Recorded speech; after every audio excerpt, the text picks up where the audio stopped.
The Who's Down in Who Newville were making their list, but some didn't know Walmart has the best brands for their gifts. What about toys? Do they have brands kids have been wanting all year? Yep, Barbie, Tony's, and Lego. Gifts that will make them all cheer. Do you mean they have all the brands I adore? They have Nintendo, Nespresso, Apple, and more. What about... So the Who answered questions from friends till they were blue. Each one listened and shouted, from Walmart? Who knew? Shop gifts from top brands for everyone on your list in the Walmart app. When you think about businesses that are selling through the roof, like aloe or Skims, sure, you think about a great product, a cool brand, and brilliant marketing. But an often overlooked secret is actually the businesses behind the business, making selling, and for shoppers, buying, simple. For millions of businesses, that business is Shopify. Nobody does selling better than Shopify. With Shop Pay, that boosts conversions up to 50%, meaning way less carts are going abandoned and way more sales happening. So if you're into growing your business, your commerce platform better be ready to sell whatever your customers are scrolling or strolling on the web, in your store, in their feed, and everywhere in between. Businesses that sell more, sell on Shopify. Upgrade your business and get the same checkout Skims uses. Sign up for your $1 per month trial period at shopify.com/Westwood1, all lowercase. Go to shopify.com/Westwood1 to upgrade your selling today. Shopify.com/Westwood1. This episode is brought to you by Progressive Insurance. Do you ever think about switching insurance companies to see if you could save some cash? Progressive makes it easy. Just drop in some details about yourself and see if you're eligible to save money when you bundle your home and auto policies. The process only takes minutes, and it could mean hundreds more in your pocket. Visit Progressive.com after this episode to see if you could save. Progressive Casualty Insurance Company and Affiliates. Potential savings will vary. Not available in all states. Doesn't matter if you're an Indian or if you're a Warhawk. The Ulan mention is the greatest. You'd hope for the best as a Ulan fan, but this is the Bleav in the Warhawks podcast with hosts Dusty Thibodeaux and Chase Regian. Chase, you always have such great insight. Tibbs is going to bleep it all. What are these guys always talking about? We talk a lot about food on this podcast, and I'm going to continue to do so. Really, really appreciative of the people and the community and the way that they've backed us up. Nailed the introduction, by the way. Awesome. Thanks, I love Fish. it. Chase, we said it in the post game last week. The season's over, right? I mean, weird. You had the same reaction. yeah, I know back then. Yeah, I mean, it is and it isn't. I mean, it is in the sense of no bowl game, but it's not in the sense if you want to put some good things on tape. You plan on transferring in today's world. You still want to play this out, that kind of stuff. So do you think that is the intent, is to just kind of go through the motions, get some film so that you can show it to different places and see what kind of NIL package they can put together for you? As crappy as this is going to sound, I Bleav yes. If you're smart in the modern day and you've had an okay season, you want to try to end it really nice. Try to put some better things on tape, especially if you're on a team that nobody's been watching, because nationally people haven't been watching. So you can try to get some exposure and get some solid film in. It's a strategy, at least. I like it. Got to have a good strategy this week because it's our last time, at least in the foreseeable future, to travel to the beautiful San Marcos to face the Bobcats as they get ready to bolt and abandon the Sun Belt that took them in from the depths of the imploding WAC. Yeah. We saved them, but they gave us the finger and said they're leaving. But we have the most beautiful broadcaster in all the Sun Belt.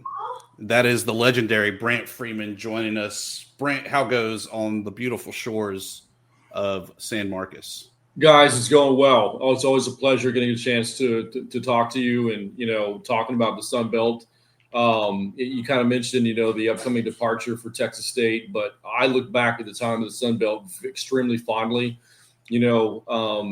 Texas State was in the Southland for the longest time. And when I first started covering the team, they were in the Southland Conference.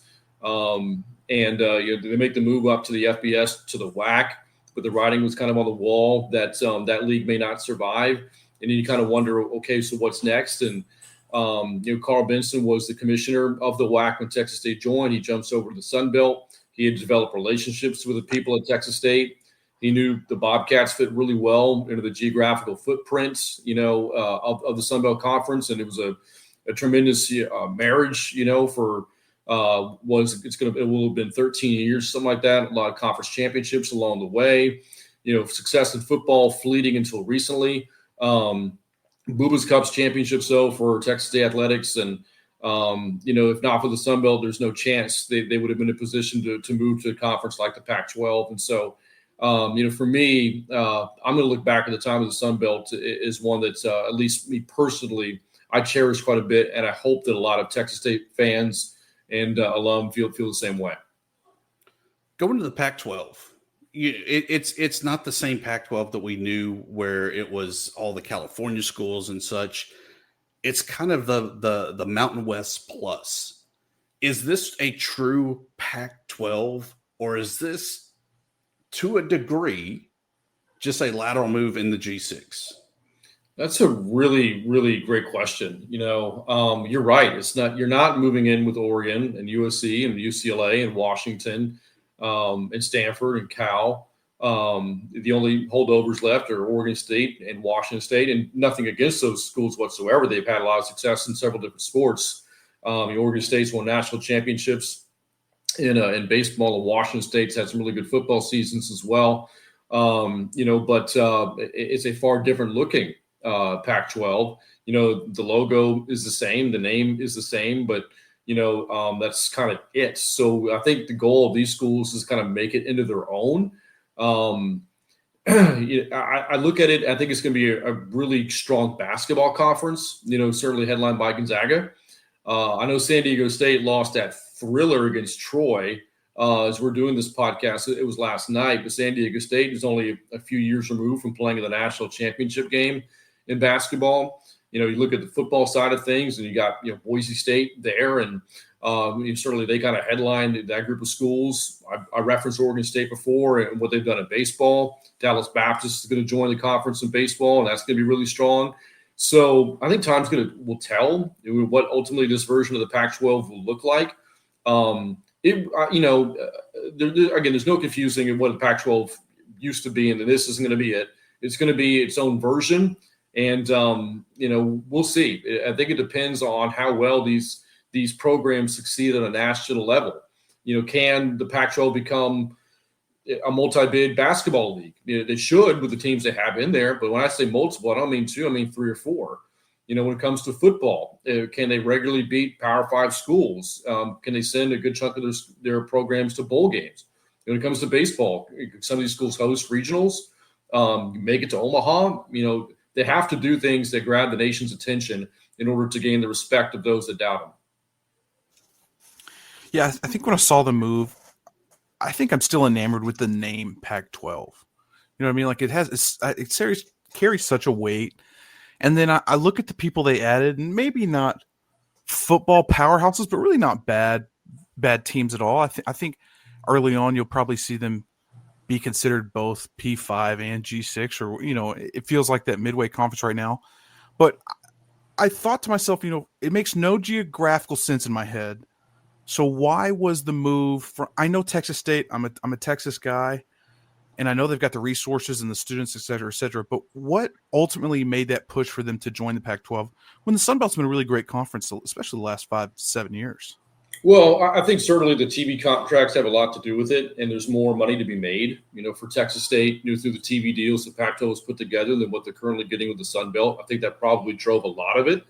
The administration here is really huge on brand recognition, and believing that Texas State is deserving of having a national brand, not just regional, with the size of the student body that they have and the resources that they have. Felt that this could elevate their name a little bit. And you look at some of the TV contracts that have been signed, and when it comes to the doorstep sport of your university, football, they have a national television package moving forward. With several partners, CBS, the CW, USA Network through Universal.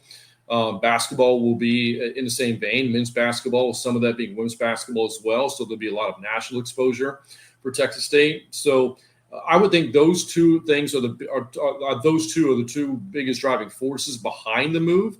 In terms of does it make geographical sense? I mean, one can make the argument that none of realignment has made geographical sense. It's insane what the Big Ten is right now. Do you realize that Seattle, where Washington is closer to Mexico City than it is to Piscataway, New Jersey? Yet they're in a conference with Rutgers. Tell me that makes sense. It doesn't make sense. No. And you mentioned the name too. None of these names make sense anymore. The Big Ten has how many teams? 18. The Big 12 they don't have 12 teams. I know that. So the numbers don't make any sense. And then when you add the regional names to it, the ACC, the Atlantic Coast Conference, has Stanford and Cal and SMU. That doesn't make any sense. And for all the conference realignment, the driving force has been money. It's been money. It's been TV contracts. It's been football. And I don't think this move is any different. So we heard about the future. But for right now, we got to focus on Saturday afternoon, 4:00 game, ULM, last trip, as we said, to San Marcos.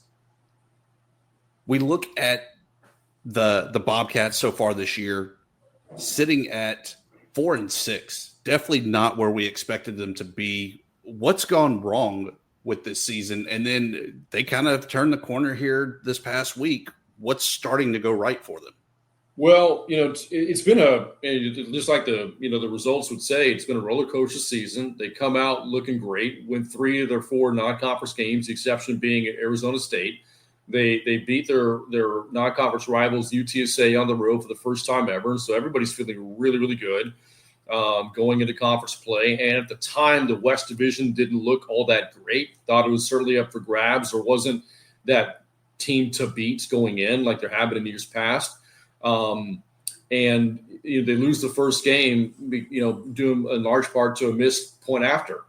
And they go to the second game of conference play. They build a 21-point lead, and some freaky things happen. And you tip your cap to Troy in the way they came back and won that game and lose in overtime.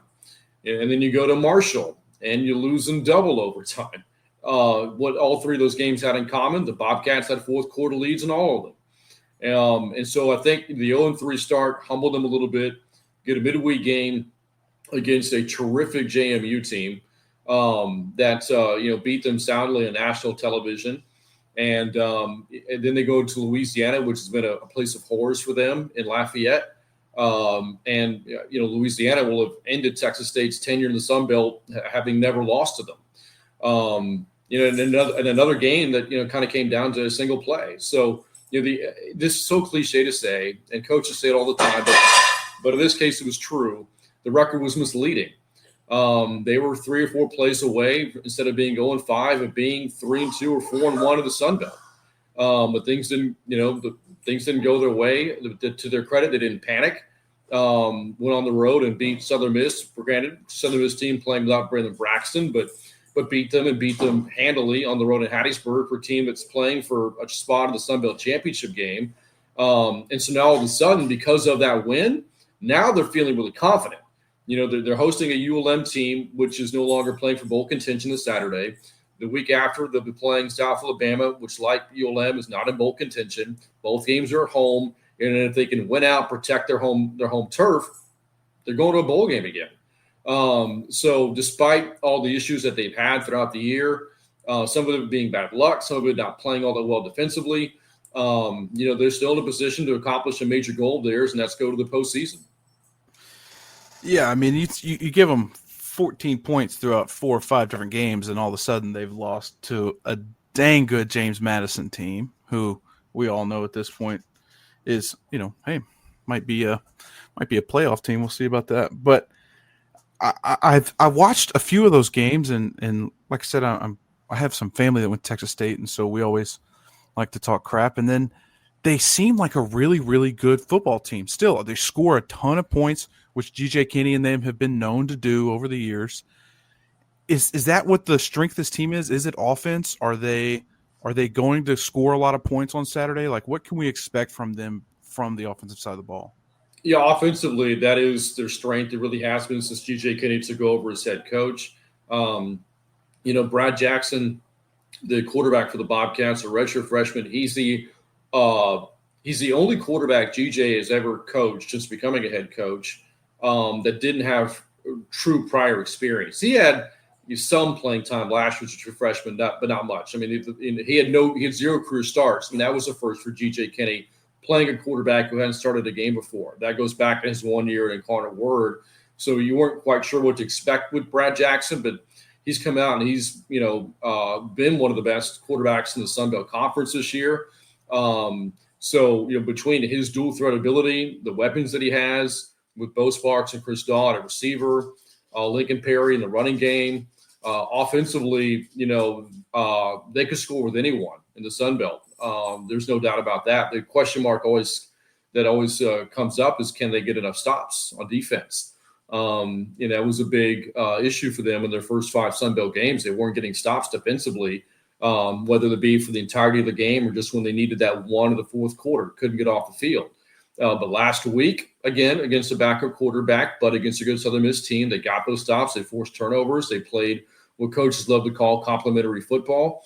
And so if they play even just a solid, not great, but a solid game defensively, the offense will do more than enough to give them a chance. And so, this team is out to score a lot of points, and they can do it. They've proven that. Is this game more important to kind of stave off the 7th loss and become bowl ineligible, or is it bigger to try to get that next Sun Belt Conference win so that they can kind of go out? I won't say champions of the West because I think that's a little bit out of reach, but at least winners of the West to be able to represent the Sun Belt one last time in the bowl game?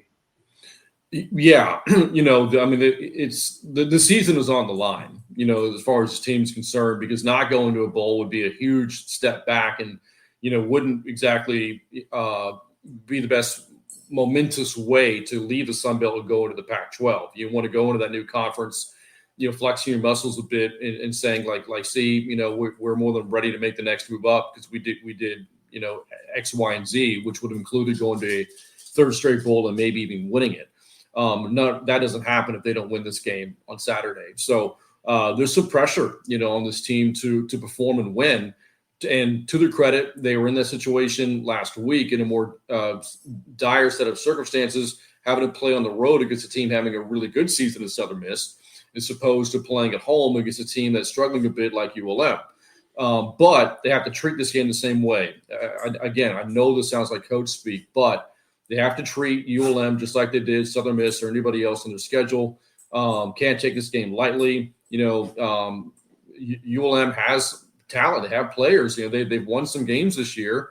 And Texas State comes in just expecting to walk in and win. They'll lose. They have to go out there and perform.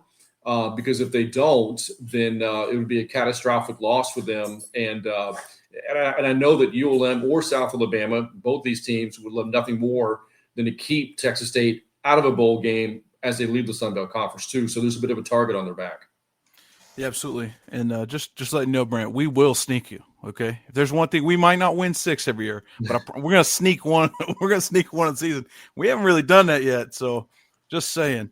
Do you think that GJ Kinney will call this? If you recall 2 years ago when he beat ULM in San Marcos, he said it was their Super Bowl. Do you think he would say that again? He's just saying this is ULM's Super Bowl? No, he said this was our Super Bowl. It was rough to hear. It was rough to hear. I don't really want you to comment on that, but I do want to ask about GJ Kinney. He's kind of known as being the young superstar, and he gets kind of this move to the Pac-12, and I think a lot of people were looking at him to move, or I think he was on my radar for the last year or two to move and get an opportunity. Do you think he's someone committed to the program, and how is he as a coach? Is he a player's guy? I've never really gotten to know him or done any research on him. I get the sense that GJ is very much a player's guy. I've interviewed him several times. As you can imagine, now that he's in his 3rd year at Texas State, many conversations with him. He's very easy to deal with from the media standpoint. He's friendly, but I get the sense that he would so much rather be in the film room, or drawing up plays on a whiteboard than he would talking to us, kind of thing. He'd rather be with his guys and talking ball. I remember one of the first public events he ever spoke at Texas State. to a room full of donors. He was rattling off every recruit they had signed. He's giving first and last name, height and weight, where they played high school, names of mom and dad. He was every player. And don't get me wrong, it was super impressive, but he was losing the room. It wasn't all that engaging. But that's because he just wanted to talk about his guys, just wanted to talk football about, he wasn't necessarily wanting to blow smoke, to the donors and just giving promises of bowl games and conference championships. He just wanted to talk football. And that's kind of who G.J. Kinney is. He's a son of a high school football coach in Texas, which, as you know, football here is religion. Played college football at Tulsa. Went on to play some pro football as well. Some in the NFL and then the Canadian Football League. So he's been in the player's shoes before. From playing when you're very little. To high school, to getting recruited, playing at the next level, wanting to play professionally one day, getting to that goal, and then making the natural progression to coach. So he's a football lifer, and that really comes out, in his personality. Outside of football, it's definitely round ball season. Men's basketball shining bright, 4-2. Women's basketball struggling, 0-4. How have you seen these early games in basketball going, knowing that both teams were unable to really contribute there to the SBC MAC Challenge? Yeah, the season opener was very disheartening as far as the men go. They would go to Bowling Green and they got blasted by 35 points and did not play well in any aspect. And, you don't want to play your best basketball in November. You want that to come in February or March. But it just wasn't promising. As far as the women go, they hosted Ohio in their opener, and Sanaya Burks had a really big game, 34 points, came at a losing effort, but thought, hey, they have an established prolific score, maybe they'll be okay. But the trajectories of the two teams has gone in opposite directions. While the women looked a little bit more promising in defeat, they have since really struggled, albeit they've played some good teams like Texas Tech and UTSA, who won the American a year ago. Before losing at home to UTRGV. As far as the men go, had a 20-point lead at Tulane, couldn't hold on, but that's been the only setback they've had since. They've won all 4 of their home games. They beat rival UTSA at home, so since taken care of some other Texas mid-majors and Texas Southern and Abilene Christian. They look like they've got some nice young pieces in place on top of the returning guards they have in Mark Drone and Caden Gums. This is a very important year for both basketball programs because, we were talking a little bit before we got the podcast started here about the conference and the Pac-12 conference, and it's going to be a basketball league, especially when you look at the men's side. You can just say the word Gonzaga and end the argument right there. They're going to be the headline program in that conference, maybe across all sports. San Diego State has been to a national championship game and has turned out NBA talent. Colorado State's men won the Mountain West a year ago. Oregon State, Washington State have been to a number of NCAA tournaments, and a number of NBA talent have come out of those two programs. Then there's the others like Fresno, Boise State as well that stand out. And so and Utah State, can't forget them. They've been one of the more consistent mid-majors since the turn of the century. So for these basketball programs, it's very important to make some headway in the Sun Belt this year. Because if they can't, you just kind of look at the blueprint in the Pac-12 and you wonder if you can't succeed in the Sun Belt, which hasn't been as strong at basketball, how are you going to do at that level? And you got 2 of our guys. You have Jalen Bolden, who transferred over, limited action, RIP. Limited action. He's started 1 game out of the 6 that have played so far, but Malachi Willis lighting it up, averaging 10 points a game.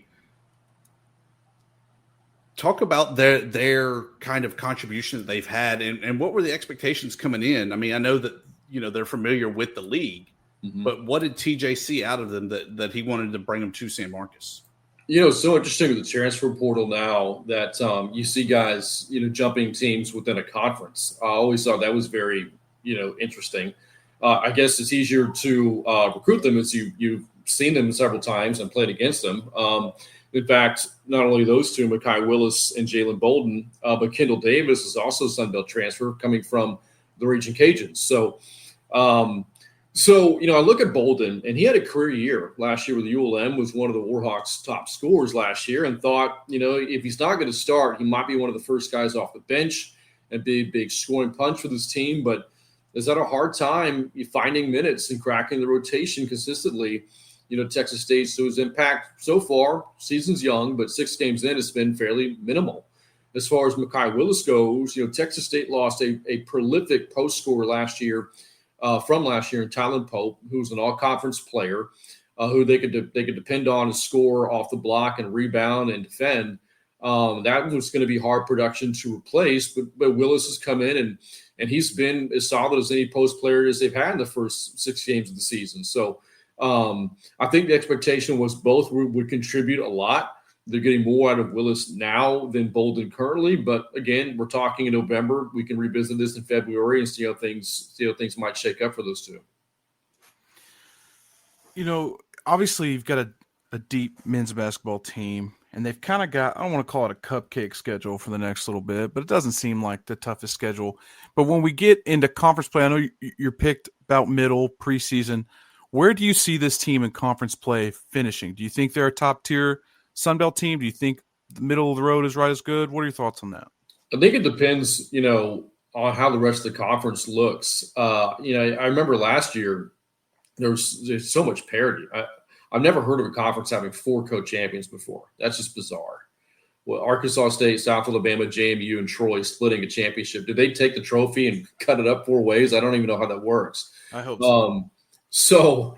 So I think it's too early to tell because, as you said, the schedules at this time of year when it's early and in November, they change so widely from one week, one game to the next. You could play an ACC team one night, and then you could play an NCCAA team the next. And so it's hard to truly gauge because I don't think a lot of the conference teams are playing similar mid-majors right now outside of the MAC Sun Belt Challenge. Texas State, has playing UTSA, Abilene Christian during this homestand. But I think this is kind of too early to tell, where they'll fit in with the Sun Belt this year.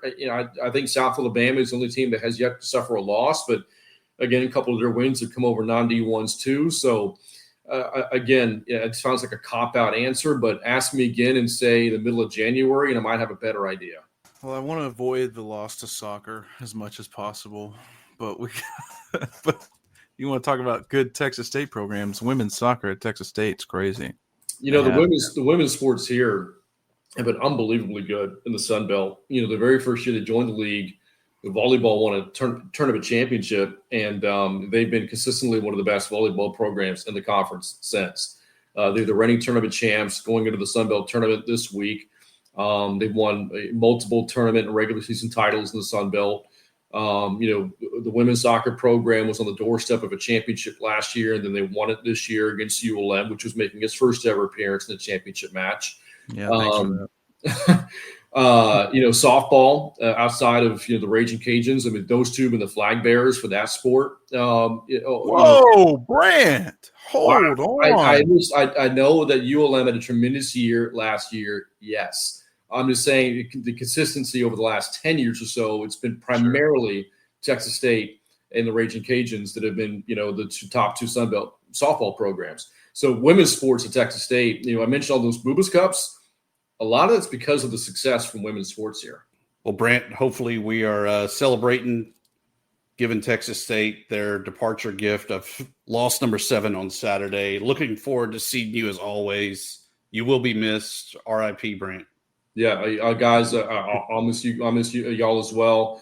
Not only have I had the pleasure of covering so many great, universities, programs, student athletes, and coaches, but the colleagues I've made in this world, the media world, since 2013, have been unbelievable. Some of the best friends I've made, not in broadcasting but in life, have come with my time in the Sun Belt. And some of the people around it, radio, television broadcasters, podcast hosts, talk show hosts, or whatever. I like to say that over the course of my time covering the Sun Belt, I've been, enthusiastic and fair, covering everybody beyond Texas State, and it's been an absolute pleasure in being able to tell the stories of the Sun Belt Conference. Fantastic stuff. Can't thank you enough, Brant, for joining us, and we'll see you Saturday. All right, guys. Sounds good. This episode is brought to you by Progressive Insurance. Do you ever think about switching insurance companies to see if you could save some cash? Progressive makes it easy. Just drop in some details about yourself and see if you're eligible to save money when you bundle your home and auto policies. The process only takes minutes, and it could mean hundreds more in your pocket. Visit Progressive.com after this episode to see if you could save. Progressive Casualty Insurance Company and Affiliates. Potential savings will vary. Not available in all states. At Boar's Head, we make game day entertaining elevated and effortless. Whether you order catering platters ahead from your local deli or create your own spread with premium deli meats and cheeses, you're sure to impress your guests with the very best. Fan favorites like Oven Gold Turkey, paired with our classic Vermont cheddar, are sure to score big. Game-winning flavor in every bite. Boar's Head, committed to craft since 1905. For adults with Crohn's disease or ulcerative colitis symptoms, every choice matters. Tremfya offers self-injection or intravenous infusion from the start. Tremfya is administered as injections under the skin or infusions through a vein every 4 weeks, followed by injections under the skin every 4 or 8 weeks. If your doctor decides that you can self-inject Tremfya, proper training is required. Tremfya is a prescription medicine used to treat adults with moderately to severely active Crohn's disease and adults with moderately to severely active ulcerative colitis. Serious allergic reactions and increased risk of infections and liver problems may occur. Before treatment, your doctor should check you for infections and tuberculosis. Tell your doctor if you have an infection, flu-like symptoms, or if you need a vaccine. Explore what's possible. Ask your doctor about Tremfya today. Call 1-800-526-7736 to learn more or visit tremfyaradio.com. There we have it, Chase. We heard from the man, the myth, the legend, Brant Freeman. Nice guy. Texas State. He's fantastic. Yeah, very fair. There's no one I can think of in the league where I'm just like, God, I got to talk to this guy. The Troy play-by-play guy, I've always wanted to talk to him. He's got a fun Gary voice. McKnight. Oh, he's got the golden pipes. Yeah. Beyond that, though, not really. I will say the only other person, and I do love talking to him, is Jay Walker. But that's because if you talk to Jay Walker from Lafayette, you're talking to him for at least an hour. Well, I've heard he's a really nice guy. I've actually don't want to go against the Radio Brotherhood here and talk any mess about him. It's just what colors he wears makes it hard for me to want to talk to him, you know. He is the Sunbelt Godfather, though. Yeah, yes, it's a nice way of calling him old. Yeah. So, Chase, they named the committee that will be picking BV's successor for athletic director. It's kind of the normal players. It's the new provost. I can never remember her name. Okay. That's the longtime professor. Mm-hmm. Carmen Wright, SWA. Yeah, of course. Carmen's done great. Dan Roberson, local businessman and head of Athletic Foundation or whatever it is for the housing, maybe. Superstar, Kenny Roberts. I think I don't remember if he played football there under John David Crow or if he just went to school. I thought he did play football, but maybe not the whole time. I've always thought of him as a L Club guy. So, I mean, cool guy. Yeah, cool guy. Very cool guy. Absolutely. 100%. Yeah. Monroe superstar so far. Yeah. So that'll be the people. I feel like I'm leaving somebody out. Why didn't you or I get an invite? It's rough. I actually was on the committee to pick Hartwell. Okay. Hey, good job. I did know that, but good job. I like the Hartwell hire. And here's how Barry at the time justified it. You know, I have spent 5.5 years in professional ranks. I understand the business of the sports and what it takes. Understand the fan engagement side. Obviously, running Warhawk Report, so kind of know what our fans expect and know, realistic or not. So I felt like I was a good voice. But I'll tell you, a lot of these search committees, I feel like they just kind of go through the motion And it's not like an interview, Chase, where I'm talking to you and you can say the right or the wrong things that really influence my decision. It really feels kind of like the decision's made. You just have to justify the decision. That sucks. I've always liked the way, I hate that. I wish I would have had blissful ignorance there, because I've always liked the way that, that ULM has approached that with committee hires or with committees hiring people. But I'm interested to see how this turns out. I know it sounds like a really great group of people that are invested, and I'll just throw my hat in the ring for the next time, because I'll still be here. I don't know how they can justify me. That makes sense why they justify you, but you played here. He sits on the sidelines for some of the games and then kind of yells F Lafayette in a podcast a lot. So I don't know, maybe not.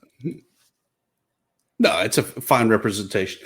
But what are the things or the thing that you think this next athletic director has to be able to do? Like, if nothing else, he has to be able to fill in the blank.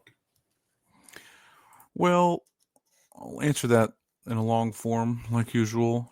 I felt like Hartwell was a good hire because at the time I felt like we needed somebody with, that could right the ship budget wise. If that makes sense. There was a lot of panic buttons being hit over there at that time for our budget's out of sync or our budget's out of whack and yada yada yada. And then the Lafayette news came out. Turns out we're fine. Okay, we're doing okay. People, chill out.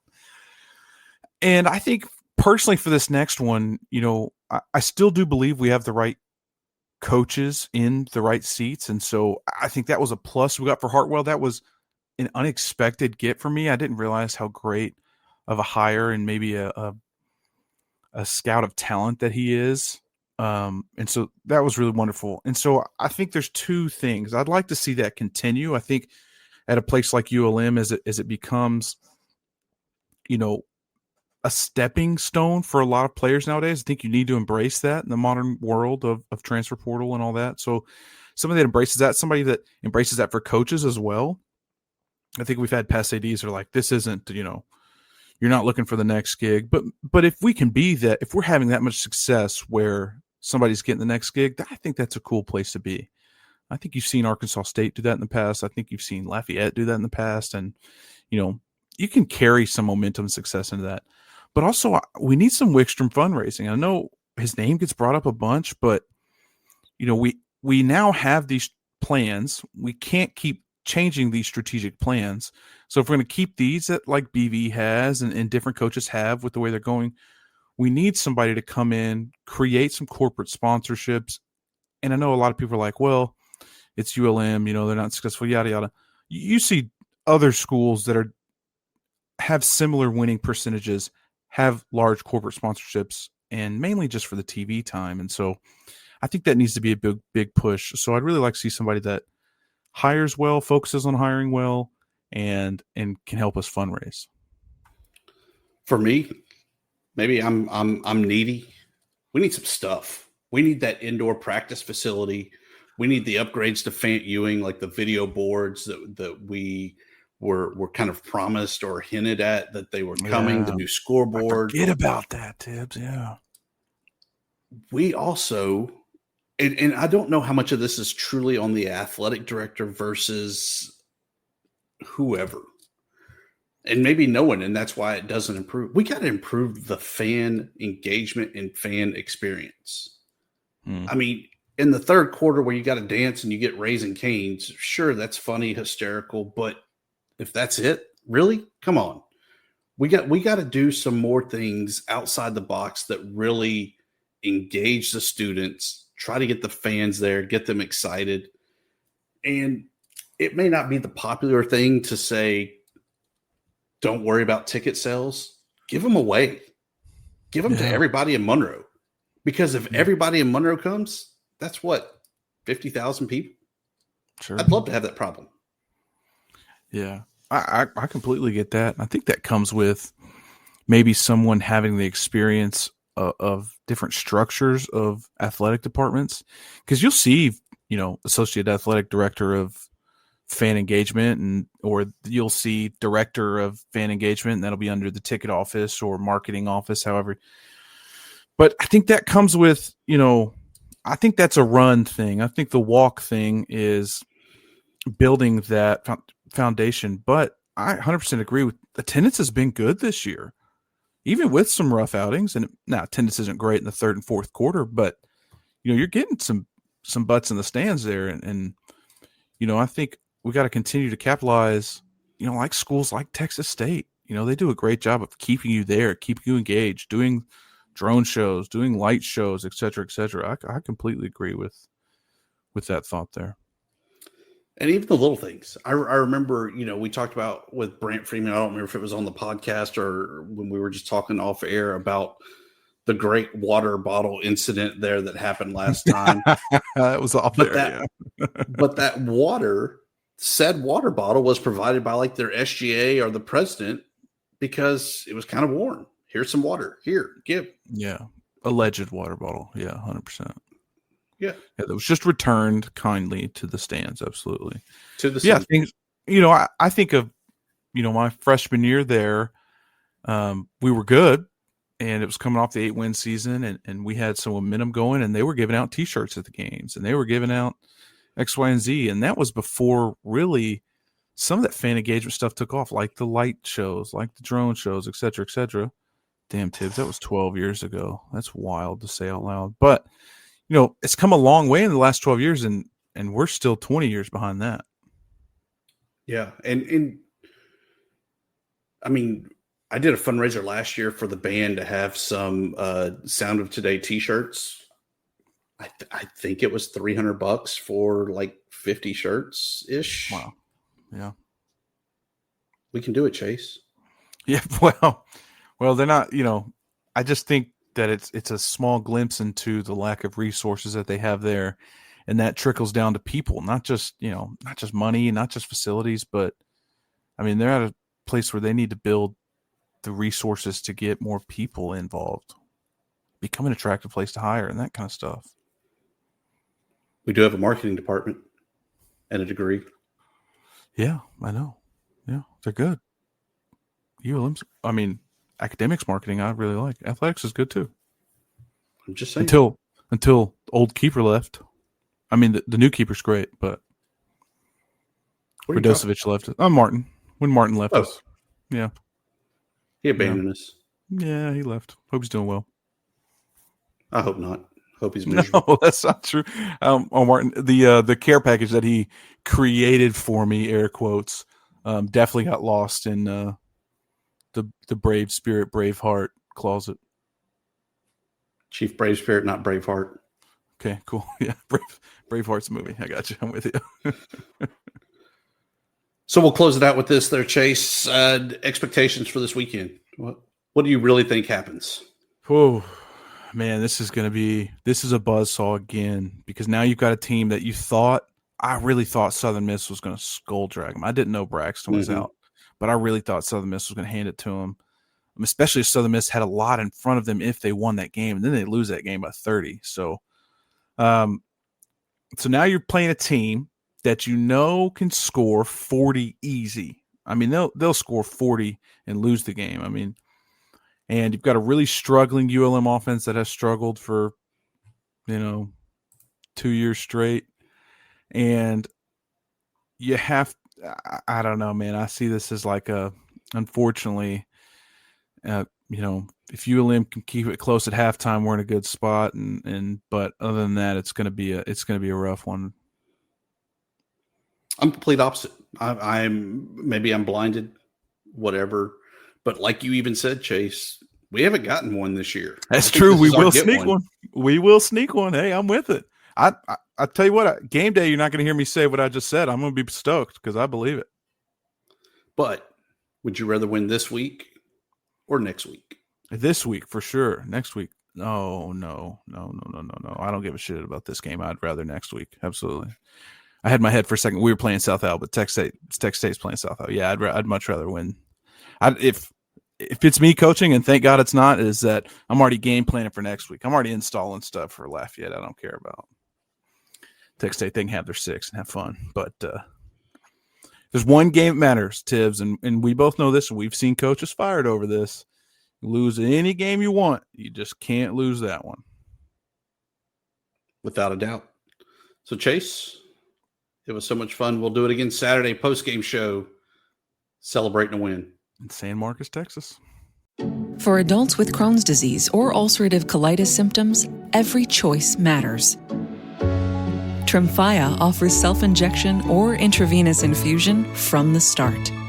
Tremfya is administered as injections under the skin or infusions through a vein every 4 weeks, followed by injections under the skin every 4 or 8 weeks. If your doctor decides that you can self-inject Tremfya, proper training is required. Tremfya is a prescription medicine used to treat adults with moderately to severely active Crohn's disease and adults with moderately to severely active ulcerative colitis. Serious allergic reactions and increased risk of infections and liver problems may occur. Before treatment, your doctor should check you for infections and tuberculosis. Tell your doctor if you have an infection, flu-like symptoms, or if you need a vaccine. Explore what's possible. Ask your doctor about Tremfya today. Call 1-800-526-7736 to learn more or visit tremfyaradio.com. Hi, neighbor. Save up to 70% on classic furniture and decor through December 2nd. It's Black Friday at Birch Lane, a Wayfair specialty brand. Find classic style for joyful living and get free shipping on everything. Shop online at birchlane.com. Suffering from aches and pains? The Tempur-Pedic Adapt mattress eases your pressure points all night, every night. Now save up to $500 on select adjustable mattress sets and $50 off select pillow sets at Tempur-Pedic.com. Select adjustable mattress sets only. Lesser savings may apply. Welcome to Walgreens. Looking for a holiday gift? Sort of. My cousin Freddie showed up to surprise us. Oh, sounds like a real nice surprise. Exactly. So now I have to get him a gift, but I haven't gotten my bonus yet. So if we could make it something really nice, but also not break the bank, that'd be perfect. How about a Keurig for 50% off? Bingo. Savings all season. The holiday road is long. We're with you all the way. Walgreens. Offer valid November 26th through December 27th. Exclusions apply. Suffering from dry, tired, irritated eyes? Don't let dry eyes win. Use Sustain Pro. It hydrates, restores, and protects dry eyes for up to 12 hours. Sustain Pro. Triple action dry eye relief.